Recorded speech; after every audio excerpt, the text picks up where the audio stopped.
My topic is about the corruptibility. Let me write down. The corruptibility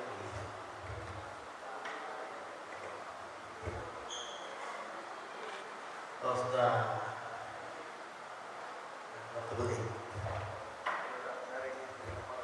Corruptibility. Corruptibility of the body of Christ. The reason I gave this topic is because my previous pastor, Pastor Villagonza, he talked about this, and I heard it second time from Pastor Batak when he visited our church in Binondo. And I developed an answer because I've been reading from the contender of Brother Jackson. I had a different idea, and there are times I had some private sharing with my pastor. We both disagreed on this, but eventually,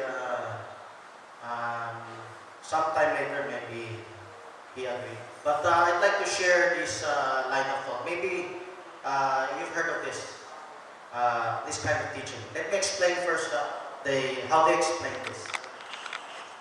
Jesus Christ, in his earthly body, was comprised of the food that Mary ate. Since the ground was cursed after the fall, it's not just Adam that's dying, but the whole of the animal kingdom. So, since the body of Jesus Christ comprised with the nutrients of the ground that was eaten by Mary, so the body of Jesus Christ is similar to our body. That's how the explanation went. And the body of Jesus Christ, since it is like our body, that's the reason he is mortal, that he can be killed. That's why on the cross of Calvary, he could be killed. So that's how the explanation went. Only through his resurrection, that's when he will get that immortal body. So I had this disagreement. I also researched about it in the scriptures.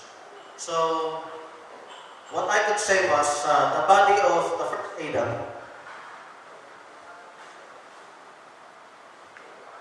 is similar to the body of our Lord Jesus Christ, because our Lord Jesus Christ is the second Adam, or the last Adam.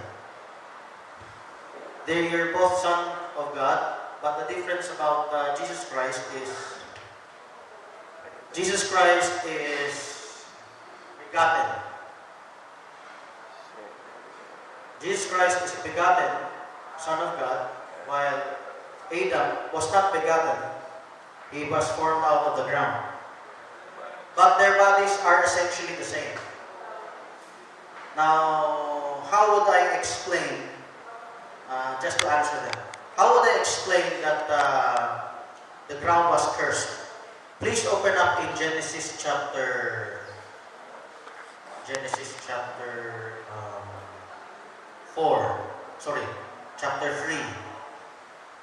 The part where the ground was cursed. Maybe verse 17.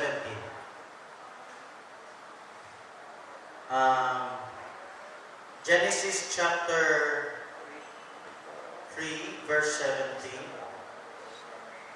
It says there that cursed unto Adam he said, because thou hast hearkened unto the voice of thy wife, and hast eaten of the tree of which I commanded thee, saying, thou shalt not eat of it. Cursed is the ground for thy sake. In sorrow shalt thou eat of it all the days of thy life. This is how I explain it. When God created the universe and all the elements of it, there's another factor that people don't realize. There's a higher dimensional realm which consists of this matter. The Bible even said it. The things that you see are made up of things that you do not see. That's in Colossians and Romans. So, and in Christ shall all things consist. That means to say, we are being held by this, the scientists call this dark matter or dark energy, wherein we're held in by this force that is invisible to the eyes. And what I could say, when God cursed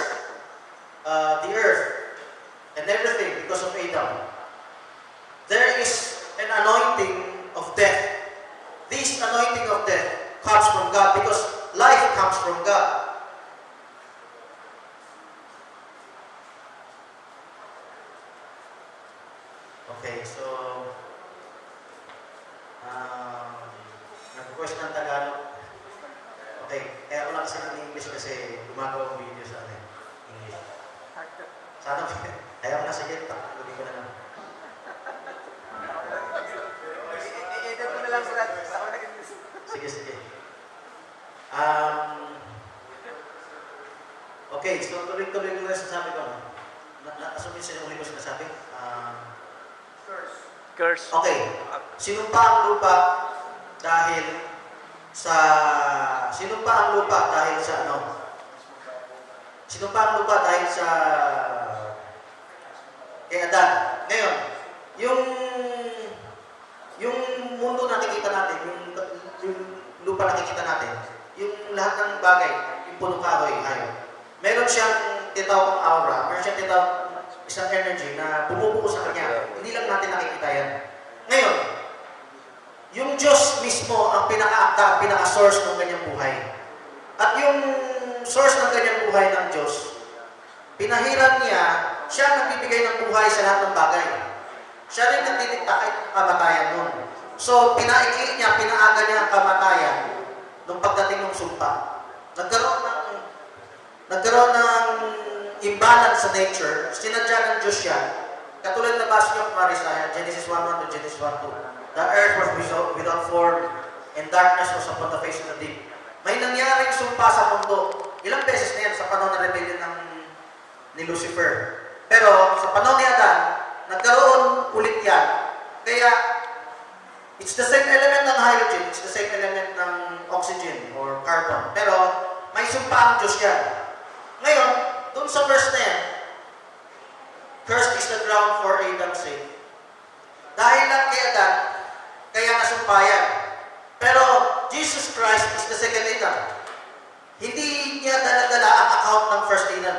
He is not under the laws and restrictions ng sumpa na nasa first Adam. Romans 5:12, for as in Adam all die. Another verse, verse 14, Romans 5:14. But in Christ, so shall there be life. Ang pangalawang Adan, merong anointing yan kung sa account niya ang mangyayari, lalo sa katawan niya, na yung sumpa ng kamatayan doon sa lupa ay mawawala. Ang pinag-usapan ko pansamantala, hindi pa siya nakabayubay sa Kalbaryo. Nung pinangarap siya sa mundong ito, sabi nga Bert Jackson, katulad lang ng ibang mga ipinanganak sa Garden of Eden pag hindi nagkasala sa Adan. Ang dugo ni Kristo ay katulad ng dugo ng unang Adan na puro wala pang bahid na kasalanan. Alam na natin yung serpent seed, alam na natin yung ahalo ng dugo. Si Kristo ay hindi siya bahagi nung hindi niya minana yun. Pero that's another topic yan sa genes. Sa binhi. Pero pag-usapan muna natin yung lupa. So dito kung maliwanag sa atin, wala siyang genes ni Maria ni Jose. Pero how about yung sumpa sa lupa, yung sinasabi noon sa Bible? Sinumpa ang lupa. Dahil kay Kristo, walang sumpa yun kasi si Kristo ay hindi under ng unang Adan. So si Kristo ay meron siyang buhay, hindi niya kailangan mamatay. Kung isi-simplify natin. Hindi kailangan mamatay ni Kristo. Ayun. Si Kristo ay, kung hindi niya ibibigay kanyang buhay, hindi niya kailangan mamatay. Hindi siya mamamatay na parang mag-aasawa siya, tatanda siya. Ito yung isip na ibang tao. He will go on forever. Pero katulad ng unang Adan, pwede siya mabuhay habang buhay pero wala lang si Eva. Kung hindi siya sinadya magkasalan kay Eva, hindi niya sasadyain mawawala na lang si Eva, pwede siya mabuhay habang buhay, wala si Eva. Kahit bigyan pa siya ng Diyos ng pangalawang asawa, pwede rin. Parang katulad ng Lilith, pinalitan. Pero, the greatest mystery of marriage is kahit anong kasalanan ni Eva, kaya niyang patawarin. At ayaw niya, gusto niya makapiling si Eva. Gusto niya makapiling si Eva habang buhay. Ayaw na niyang mawalay kay Eva. Kunwari lang totoo yung Lilith, nawala yun. Pero, ito, ayaw na niya mangyari kay Eva yun.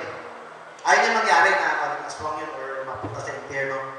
Ang gusto niya makapiling si Eva. Inako niya si Eva. Yung pagsadya ni Adan at pag-ako, give up niya yung sarili niyang buhay. Nagkaroon siya ng mortalidad. Ganon din si Christ. Hindi niya kinakailangan mamatay. Alam niya, ang Diyos ang humihiling sa kanya na ibigay niya ang kanyang buhay. Kasi sa panalangin niya, kung maaari ang sawang ito lumampas sa akin. Kung maaari, hindi na niya daanan yan. Pero dahil sa pag-ibig niya sa Diyos at sa iglesia, sa bride, sinakripisyo niya buhay niya. So, kung hindi pala siya magbibigay ng kanyang buhay, hindi niya kailangan mamatay, then, katulad niya yung unang Adan, bago pa sumpain ang lupa, they will live forever, tapos yung kanilang anak will also live forever. But then, sa plano ng Diyos, lahat kailangan dumaan sa pagsubok. Kahit na mahulog yan, pwede niya iligtas yan, pero lahat kailangan masubukan. Bawat isa sa atin na pinanganak galing kay Adan, kailangan masubukan. At si Christ, kas dumating sa pagsubok yan, katulad sa atin. Ngayon, pag-usapan natin ngayon ng sumpa. Itong genes, hindi ko na siguro kailangan i-explain, no? Meron kaming pagtatalo siguro na yung dugo ba ng nanay pumapasok sa baby. Ito yung gusto ko sabihin. Meron pa, ito sinashare ko kay Pastor Biligonza, so gusto ko ibangkitin ako nalimutan ko. Ang genes, kung naintindihan niyo ano yan, siya yung bumubuo ng katawan. So pagpasok ng nutrients, kunwari ito yung umbilical cord, ito yung bahay bata. Bahay bata po ito, yung nagsak ng tubig na nandun yung baby. Boson? Hindi, may tawag dito eh. Ha? Hindi uterus, yung balls. Pero meron pang bumubukong yung wall na bumabalot sa bata. Okay? Ang tawag, inunan. Tama, inunan. Sino? May kumakrolo dito. Okay. So, nung siya ay fetus pa lang, yung genes, sumisipsip ng dugo yan. Pero, hindi mismo dugo ang papasok doon sa fetus. Ang papasok yung nutrients, yung elements. Itong nutrients na papasok doon sa fetus, yun ang unti-unti magbubuo ng katawan. Ngayon, ang genes o yung DNA, yung chromosomes niya, yun ang magdidikta saan lalagay, paano bubuuin yung pagkakabuo ng katawan. Ito ay isang physical na pwede niyo makita, of course, microscope ito, na itong dahilan kung bakit tayo maikli ang buhay, may kamatayan, may kasiraan, kahit kung tao, pero hindi mo alam, sa loob mo maraming maraming sakit, nakatago lang yan. Number 2, meron pang ugaling hayop dyan yung galing sa serpente. So, ibig sabihin, hindi invisible lang to sa atin. Yung scientist compare ng genes, ng DNA, minsan may nakikita silang ganun, mga kaibahan dito sa chromosomes. Ang genes ni Kristo ay perfect, galing sa Diyos.